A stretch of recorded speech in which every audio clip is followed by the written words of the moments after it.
All right, y'all. So here we have a K24, getting a K20 oil pump installed and a new chain and stuff. And the customer wants me to go ahead and set the valve lash on it. So what I like to do is I like to spin the motor and get whatever cylinder I'm doing at the time with the lobe facing up. What that does is allows me to set the lash at the base of the circle.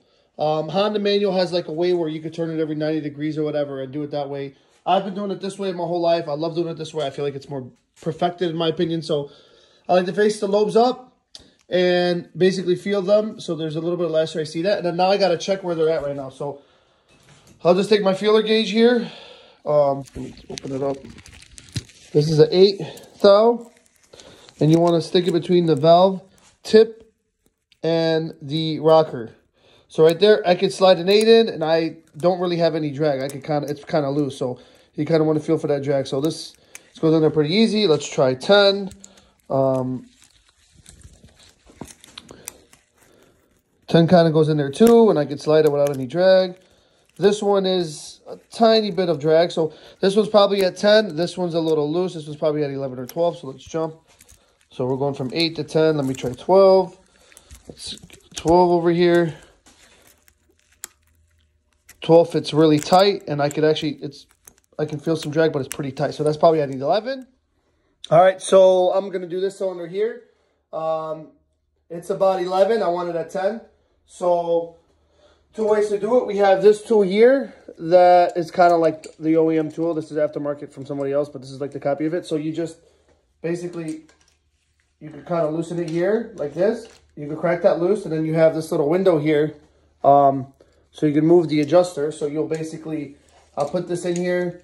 Let's see like this so I can see it on my side. And then I'll basically move this in and out with whatever feel I have in there. So let's say I have the 10 in there, right? So I'll just put that in there. And then I'll slightly, ever so slightly, you 2 fingers, see? Just boom, I touch it, and then I can lock it down. If you don't have this, you could also use a flathead and a 10 mil. And this is the setup I use. I'm sorry, this is the Phillips. Flathead and a 10 mil. And you just basically put the 10 mil there with this on top. You kind of crack this loose, and same thing, you put the feeler there, move this slightly till it touches, and then you can hold this down, and then you can lock the 10 mil down. So that's basically how you do it. I'm not going to sit here and bore you how to do it. I pretty much showed you what it takes to do, and then you just got to go from cylinder to cylinder and set it to the lash. So the biggest thing that separates the rookies from the advanced guys and setting the lash and working with feeler gauges, because people get nervous and they doubt themselves, is the drag.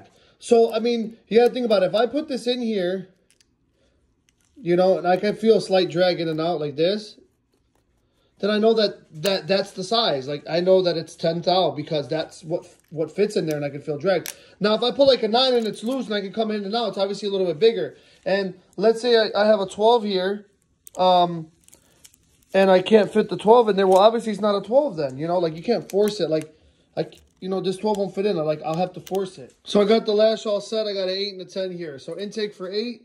I'll just take my 8 and I can literally put it in there. Boom, slight drag. Same with this side, slight drag. And then I can even check my work by trying to fit the 10 in there.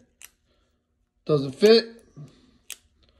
10 doesn't fit. So I know for sure an 8 fits, so I'm between an 8 and a 9. I'm pretty much at an 8, but I'm just saying the fact that the 10 doesn't fit, for sure the 8 fits with slight drag. So I'm pretty much 8, 9, right? So that's good. Now, going to the exhaust side here, this lobe's facing up. Remember I said we're checking them with the lobes up, so they're on the base. Here's a 10. I'm able to stick the 10 on this side.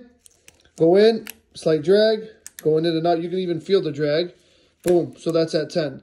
And then here, I could even try to go to a 12 on the exhaust side. And here's the 12. Can't shove the 12 in there. I'd have to like be forcing it, so I know I'm not at a 12. So 8 intake, 10 exhaust, that's what I set them to. Half of them were off, pretty much 3/4 of them were off, so now it's all set. It's at the tighter end.